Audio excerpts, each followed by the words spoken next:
Whatever. And as any good show will do, they rip on one of the least liked TV finales ever. Well, at least it didn't end like The Sopranos, where it just cut to black in mid-sentence. Number 9. Patriot Games. I don't believe this. I just lost a $50 bet. You know, Mike Tyson once beat up his wife. But there's nothing funny about that. You can't have a football episode without Tom Brady. Mr. Brady, would you please sign my Trapper Keeper? After meeting him at a reunion, Brady hires Peter for the Patriots.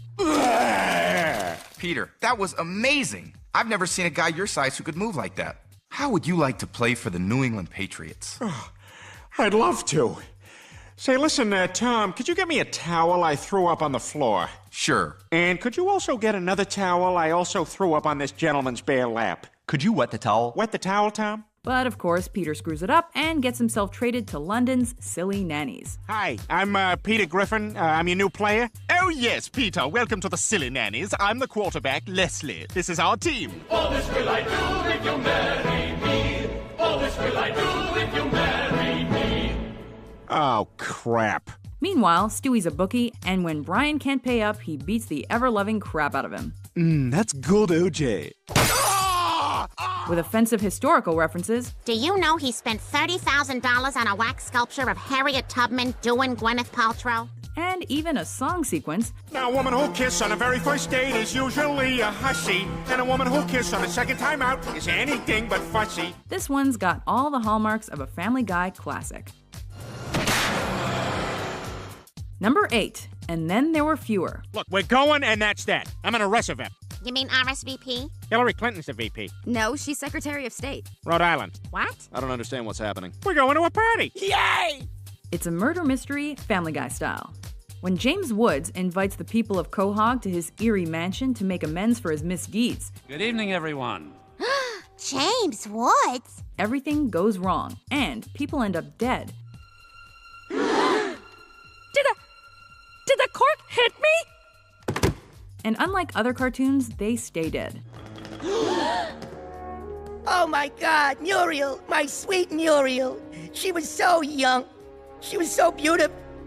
She was so generous. We were married. Spoiler alert, news anchoress Diane Simmons is behind the carnage and mayhem. Oh my God. Oh my God, it was you. You're the killer. But what's even more shocking is that the episode ends with Stewie saving, yes, saving his mother's life. Whoever you are, thank you.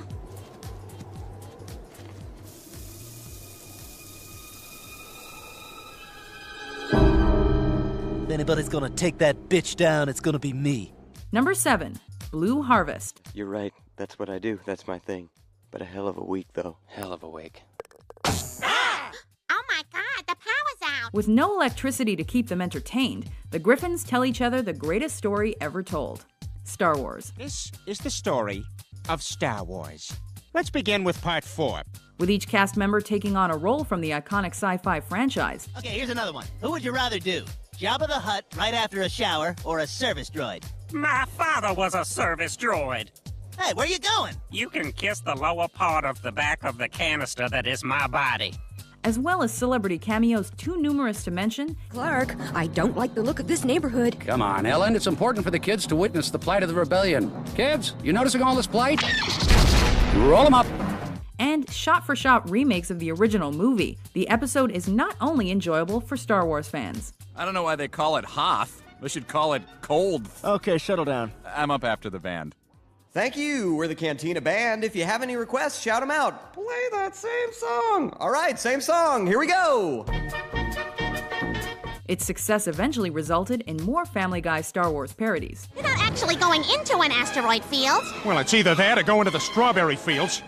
You know what I'm getting into? Is one-legged chicks. Yeah, Paul, what's your new wife's name? Peg? That'll be enough of that, lad.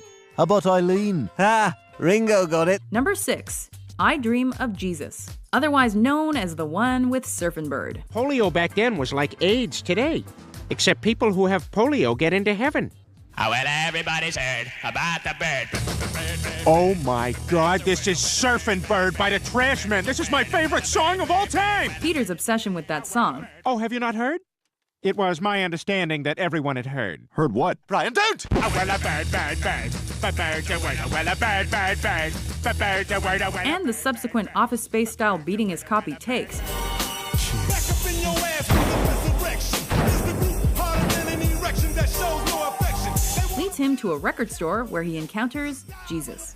You look familiar. Do I know you? After convincing him to make his second coming, the Son of the Lord follows in the footsteps of so many stars and ends up a train wreck. Tonight's top story, local record shop employee Jesus Christ was found in Mary Kate Olsen's apartment this morning, face down and unconscious. Police revived and arrested the disoriented Jesus, who was quoted as saying, "Jews are responsible for all the world's wars." Harsh? Yes. Blasphemous? Probably. But that's why we love it. And Jesus, come and hug and squeeze us. 'Cause you know that he's a simply Christ-terrific dude. Number 5, PTV. Welcome to Midnight Q. This episode is basically one big screw you to network censors. You've got to censor television, you fools! Now follow my orders!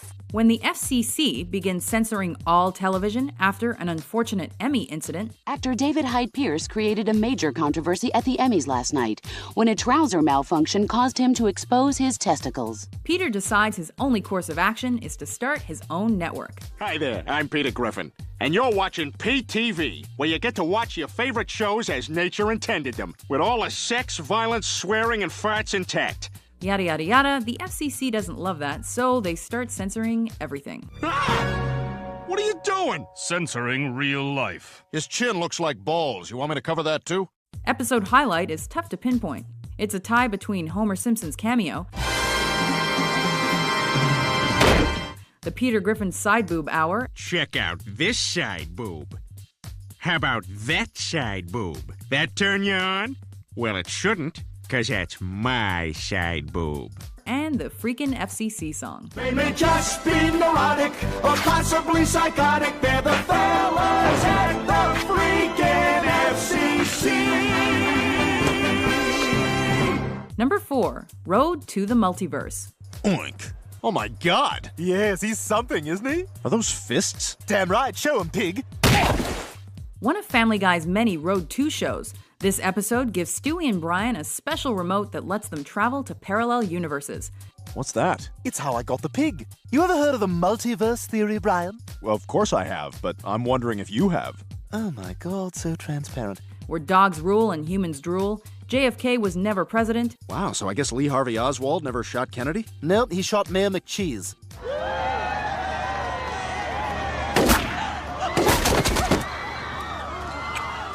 And other animation styles are king. Ambitious, sardonic, and edgy, this episode is typically pop culture heavy, with Flintstones references. I know, I must have had 4 rockgasms. I'm glad you wore that rock ring. But we still always use a rockphylactic. I'm riveted for your pleasure. Disney references. What the hell? What's happened to us? I don't know, but suddenly I feel all sweet and warm and fuzzy. And even Robot Chicken references. We're in the Robot Chicken universe. Will you guys move? You're blocking the TV. However, the live-action universe still freaks us out. Brian, this feels weird. Hit the button. Number 3, Emission Impossible. Okay, insert rod support A into slot B. That's what... If you say "that's what she said" one more time, I'm gonna pop you. Somebody on this show really loves Star Wars.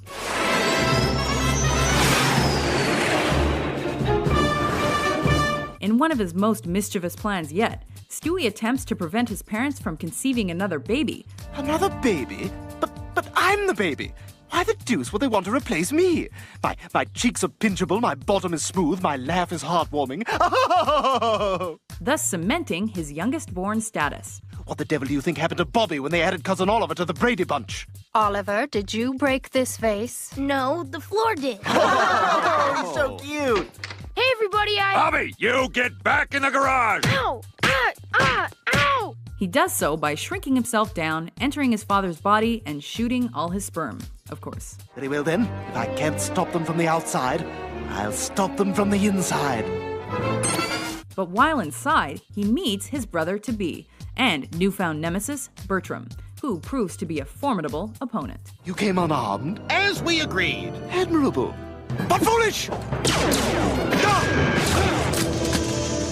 It's going to be a shame to destroy such a worthy adversary. Number 2, Da-Boom. Yeah, there's nothing like a party at someone else's house. You never have to worry about cleaning up the mess. Dun, dun, dun, dun, dun. Hey! Dun, dun, dun, dun, dun. Hey! Dun, dun, dun, dun, dun. Hey! Not only is this Ernie the Giant Chicken's first episode, You son of a...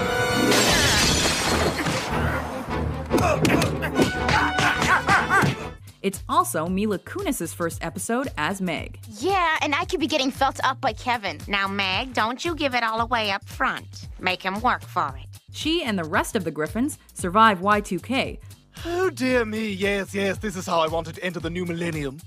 Locked in a basement with imbeciles dressed like a gay Neil Armstrong. emerging to a world where Cleveland and Quagmire are one. Hey, Clevemeyer. That's Quagland. Quagland? Oh, you must be dreaming. A Twinkie factory offers salvation. It's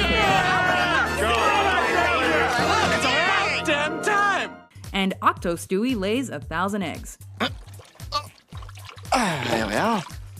Oh, I say, I've laid an egg. Well, that wasn't so bad. I don't know what these women are always complaining about. Ah!